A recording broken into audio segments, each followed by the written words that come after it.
घर के मंदिर में जलने वाले दीपक, घंटी रोज धोने वालों गौर से सुन लो, वरना पूरा घर हो जाएगा बर्बाद। दोस्तों, जीवन में चाहे कितनी भी मुश्किलें क्यों ना आए, एक चीज कभी मत भूलिए, पूजा मंदिर में रखी घंटी, देवी देवताओं की मूर्तियां और जलते दीपक के साथ कुछ गलतियां ऐसी होती है जो अगर हो गई तो किस्मत का पहिया उल्टा घूमने लगता है। ऐसा दुर्भाग्य आता है कि संभलना भी नामुमकिन हो जाता है। घर में बरकत रुक जाती है, खुशियां सूख जाती हैं और गरीबी ऐसे कदम चूम लेती है कि चाहकर भी हटती नहीं। भक्तों, हो सकता है आप भी अनजाने में वही गलतियां कर रहे हो, इसलिए पैसा पास टिकता नहीं, घर में अशांति रहती है और सफलता बस दूर से हाथ हिलाती है। हम बिना समझे जाने अनजाने कुछ ऐसा कर बैठते हैं जो हमारे भाग्य का दरवाजा बंद कर देता है, और जब सब हाथ से निकल जाता है तब हमारे पास रह जाता है सिर्फ पछतावा और ताने। लेकिन घबराइए मत, आज इस प्रवचन में हम आपको पूजा मंदिर से जुड़ी हुई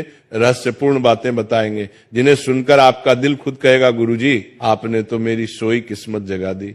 तो भक्तों, इस प्रवचन को अंत तक सुनना, क्योंकि ये सिर्फ जानकारी नहीं, ये आपकी जिंदगी बदलने की कुंजी है। बहुत से लोग पवित्र वस्तुओं को धर्म का प्रतीक मानकर मंदिर में रख लेते हैं, लेकिन वहीं सबसे बड़ी गलती कर बैठते हैं। आज हम विस्तार से जानेंगे कि पूजा मंदिर में कौन सी चीजें रखना शुभ है और कौन सी अशुभ, दीपक कितने बजे जलाना चाहिए और जलाते समय कौन सा मंत्र बोलना चाहिए, घंटी कब बजानी है और सुबह बजानी है या शाम को, और कितनी बार शंख कब और कैसे बजाना चाहिए और बजाते समय किस मंत्र का जाप करना चाहिए, दीपक रोज धोना चाहिए या नहीं, मंदिर में कितनी मूर्तियां रखनी चाहिए और क्यों।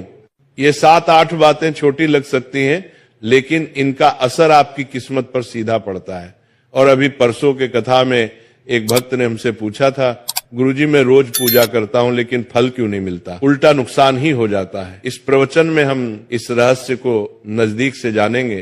पूजा हमारे जीवन का अभिन्न हिस्सा है। हर कोई किसी न किसी देवी देवता की आराधना करता है, कोई माँ दुर्गा के चरणों में शीश झुकाता है, तो कोई भगवान विष्णु के नाम का स्मरण करता है, और हाँ, उनकी पूजा का फल भी मिलता है। लेकिन क्या आप जानते हैं, छोटी छोटी अनजानी गलतियां ही उस फल को रोक देती हैं। ये गलतियां इतनी मामूली लगती हैं कि हम इन्हें नजरअंदाज कर देते हैं, लेकिन शास्त्रों में साफ लिखा है, पूजा में पूर्ण फल पाना है तो इन बातों का ध्यान रखना जरूरी है। आज हम बात करेंगे घर के मंदिर में दीपक और घंटी के सही उपयोग के बारे में। क्या दीपक को रोज धोना चाहिए या हफ्ते में 1-2 बार, धातु का दिया हो तो कब और कैसे साफ करना चाहिए, मिट्टी के दीपक का सही समय और सही अवसर कौन से हैं, मंदिर में किस प्रकार की घंटी का उपयोग सबसे शुभ माना जाता है, घंटी कब बजानी है, कितनी बार बजानी है, और क्या शाम की पूजा में घंटी बजाना उचित है। इन सभी सवालों के जवाब आपको आज के इस प्रवचन में मिलेंगे। भक्तों, एक बात याद रखिए, अधूरी जानकारी कभी कभी नुकसानदेह साबित होती है, इसलिए इस प्रवचन को अंत तक जरूर सुने। कुछ लोग होते हैं जो वीडियो को इधर उधर से काट कर देखते हैं, बीच से स्किप करते हैं और फिर कहते हैं कि जीवन में सफलता क्यों नहीं मिल रही। अरे, जब ज्ञान ही आधा अधूरा ले रहे हो तो फल पूरा कैसे मिलेगा। भक्तों, सबसे पहले बात करते हैं मिट्टी के दिए की। ये साधारण सा दिखने वाला दिया वास्तव में शुद्धता और पवित्रता का प्रतीक है। दिवाली हो, कोई धार्मिक पर्व हो या फिर कोई बड़ा अनुष्ठान, मिट्टी का दिया जलाने का अपना ही महत्व है। घर के मंदिर में या दरवाजे के पास जब इसे जलाया जाता है तो ऐसा लगता है मानो लक्ष्मी माता खुद आपके आंगन में प्रवेश कर रही हो। लेकिन भक्तों, ध्यान दीजिए, जब ये दिया मंदिर में रखा जाता है तो इसके नियम बदल जाते हैं। मिट्टी का दिया एक बार जलाने के बाद दोबारा मंदिर में नहीं रखना चाहिए। हर बार नया मिट्टी का दिया ही उपयोग करना शुभ माना गया है। ऐसा करने से वास्तु दोष दूर रहता है और घर में बरकत बनी रहती है। अब आगे इस प्रवचन में हम जानेंगे मंदिर की घंटी से जुड़े हुए रहस्य जो शायद आपको पहले कभी नहीं बताए गए। अब आते हैं धातु के दियों पर। आपने देखा होगा कि लोग पीतल या तांबे के दिए इस्तेमाल करते हैं। ये न केवल सुंदर होते हैं बल्कि इनका धार्मिक महत्व भी अत्यंत गहरा है। लेकिन भक्तों, इन्हें सिर्फ जलाना काफी नहीं है, इनकी शुद्धि भी उतनी ही जरूरी है। इन्हें रोज धोकर खासकर गंगा जल से साफ करना चाहिए। गंगा जल से धोने पर दिया पवित्र हो जाता है और घर में सकारात्मक ऊर्जा चारों ओर फैल जाती है। अगर आप हफ्ते में केवल 1-2 बार इन्हें साफ करते हैं तो ये पूरी तरह से शुद्ध नहीं हो पाते। इसलिए इसे अपनी रोजाना की आदत बना ले और अब आते हैं घर के मंदिर की घंटी पर। पीतल की घंटी की ध्वनि ऐसी होती है जो वातावरण की नकारात्मक ऊर्जा को तुरंत दूर कर देती है और सकारात्मकता का प्रवाह बढ़ा देती है। लेकिन भक्तों, इसे कभी भी दक्षिण दिशा में ना रखें, यह अशुभ माना जाता है। घंटी को हमेशा पूजा स्थल के पास या मंदिर के प्रवेश द्वार पर रखें। सबसे शुभ घंटी वो होती है जिस पर गरुड़ की नक्काशी हो। इसे गरुड़ घंटी कहते हैं और इसे अत्यंत पवित्र व फलदायक माना गया है। अब सवाल आता है, घंटी कितनी बार बजानी चाहिए? भोग लगाते समय घंटी को 5 बार बजाएं। ऐसा करने से भगवान भोग को जल्दी स्वीकार करते हैं। पूजा के दौरान घंटी को जोर जोर से या लगातार नहीं बजाना चाहिए, सिर्फ 3 बार बजाना ही उचित है। घंटी को हमेशा दाहिने हाथ से बजाएं और इसका मुख पूजा स्थल की ओर होना चाहिए। याद रखिए, घंटी को सुबह की पूजा में ही बजाना शुभ माना गया है। शाम की पूजा में घंटी बजाने से बचना चाहिए, क्योंकि शास्त्रों में इसे उचित नहीं माना गया है। इन नियमों का पालन करने से आपका पूजा पाठ कई गुना अधिक फलदायक और प्रभावी हो जाएगा। भक्तों, ये बातें छोटी लग सकती हैं, लेकिन इनका असर आपकी किस्मत पर गहरा पड़ता है। भक्तों, एक और बहुत ही महत्वपूर्ण बात जो अक्सर लोग नजरअंदाज कर देते हैं, जब भी आप किसी मंदिर जाएं, खासकर घर के बाहर वाले मंदिर में, तो मंदिर में प्रवेश करते समय ही घंटी बजाएं। मंदिर से बाहर निकलते समय घंटी बजाने की कोई आवश्यकता नहीं होती। जब आप घंटी बजाते हैं तो ये सिर्फ आवाज नहीं होती, ये भगवान को दिया गया संकेत होता है। प्रभु, मैं आपके द्वार पर आ चुका हूं, आपकी शरण में हूं। एक बार घंटी बजाने का मतलब है कि आपने भगवान के दरबार में प्रवेश कर लिया है और पूजा आरंभ कर रहे हैं। 2 बार घंटी बजाने का अर्थ है कि आप अपनी प्रार्थना, अपने मन की बात सीधे भगवान के समक्ष रख रहे हैं। अब भक्तों, हम आपको कुछ ऐसी बातें बताने जा रहे हैं जिन्हें शायद आपको कोई न बताए, इसलिए इन बातों को ध्यान से सुनिए, क्योंकि ये आपके पूजा पाठ को और भी अधिक फलदायी बना सकती है। अब आइए जानते हैं पूजा मंदिर के कुछ आवश्यक नियम। पूजा करते समय आपका मुख हमेशा पूर्व दिशा की ओर होना चाहिए। ये दिशा सबसे शुभ मानी जाती है, क्योंकि यहाँ से सूरज की पहली किरण आती है जो सकारात्मक ऊर्जा से भरी होती है। पश्चिम की ओर मुख करके भी पूजा की जा सकती है, लेकिन पूर्व दिशा का लाभ कई गुना अधिक है। घर की सीढ़ियों के पास पूजा घर बनाना अशुभ माना गया है, क्योंकि वहां नकारात्मक ऊर्जा का प्रवाह अधिक होता है। भगवान का आसन हमेशा आपके आसन से ऊंचा होना चाहिए। कम से कम 10 इंच भगवान की प्रतिमा को सीधे जमीन पर रखना अशुभ माना जाता है। ऊंचा आसन पूजा स्थल में सकारात्मकता और ऊर्जावान माहौल बनाए रखता है। पूजा करते समय हमेशा चटाई या आसन पर बैठें। यह न केवल आरामदायक है, बल्कि ध्यान और श्रद्धा को भी स्थिर रखता है। ध्यान दें कि आपका आसन भगवान के आसन से ऊंचा ना हो, इससे भगवान के प्रति आदर और विनम्रता बनी रहती है। भक्तों, अगली बात बेहद जरूरी है। पूजा घर में कभी भी सड़े, बासी या मुरझाए हुए फूल न रखें। मुरझाए फूल पूजा में अशुभ माने जाते हैं, क्योंकि वे नकारात्मक ऊर्जा को बढ़ाते हैं। हमेशा ताजे, सुगंधित और खिले हुए फूल ही भगवान को अर्पित करें। जब फूल मुरझा जाएं या काले पड़ जाएं तो उन्हें सम्मान पूर्वक मिट्टी में दबा दें। इससे नकारात्मक ऊर्जा दूर होती है और आपके घर में पवित्रता बनी रहती है। भक्तों, एक और महत्वपूर्ण नियम, जिस कमरे में आप सोते हैं उसमें घर का मंदिर नहीं बनाना चाहिए। यदि परिस्थिति के कारण आपको अपने सोने के कमरे में ही मंदिर रखना पड़े तो रात को मंदिर को ढक दें या उस पर पर्दा डाल दें। इससे रात के समय मंदिर से निकलने वाली ऊर्जा आपके विश्राम को प्रभावित नहीं करेगी।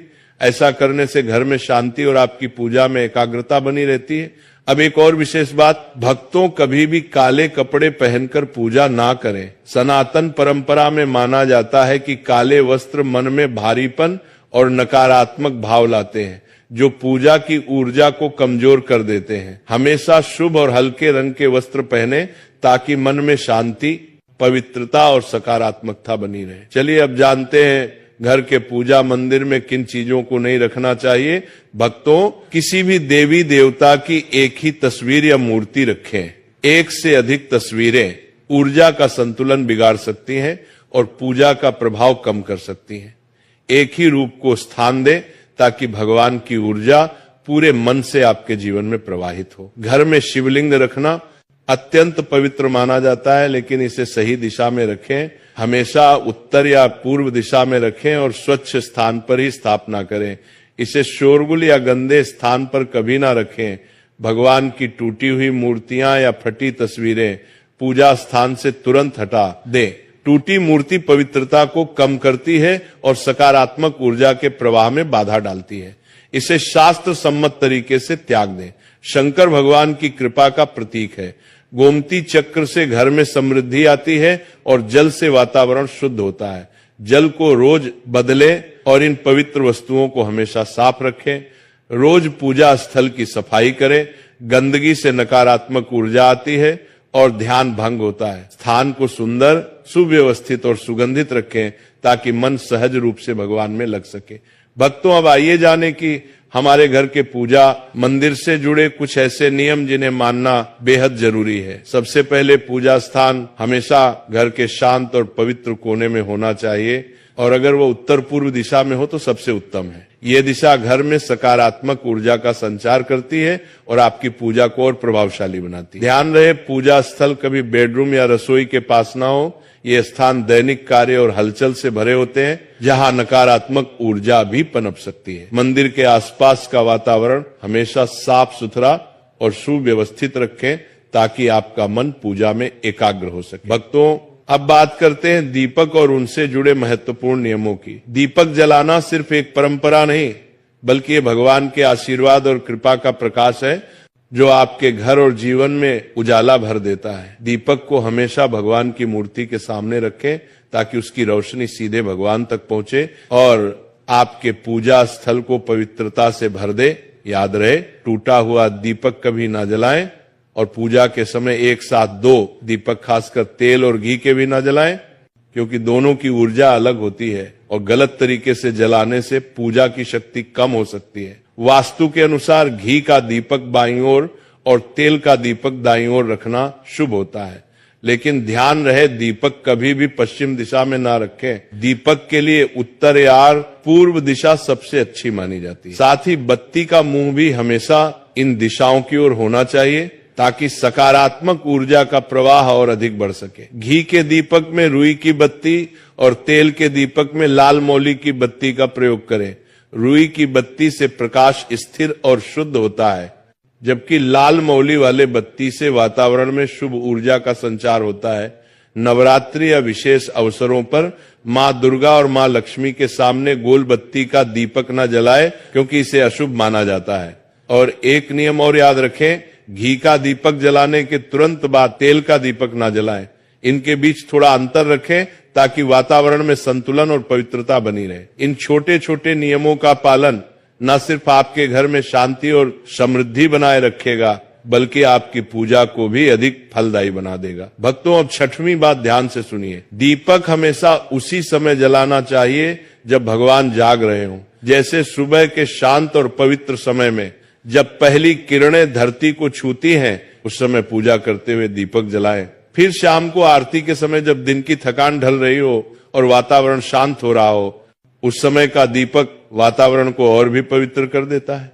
ये दोनों समय सिर्फ पूजा के लिए ही नहीं, बल्कि ध्यान और आत्मिक ऊर्जा को महसूस करने के लिए भी सर्वश्रेष्ठ होते हैं। इन पलों में दीपक जलाने से घर में सकारात्मक ऊर्जा का प्रवाह बढ़ता है और आपका मन भी निर्मल होता है। 7वीं बात भक्तों, दीपक जलाना केवल धार्मिक नियम नहीं है, वास्तु शास्त्र और ज्योतिष शास्त्र में भी इसका गहरा महत्व बताया गया है। दीपक जलाने से न केवल घर में सकारात्मक ऊर्जा का संचार होता है, बल्कि हमारे जीवन के 7 चक्रों को संतुलित करता है। ये नकारात्मकता को दूर करके वातावरण को शुद्ध करता है और आपके मन को शांति प्रदान करता है।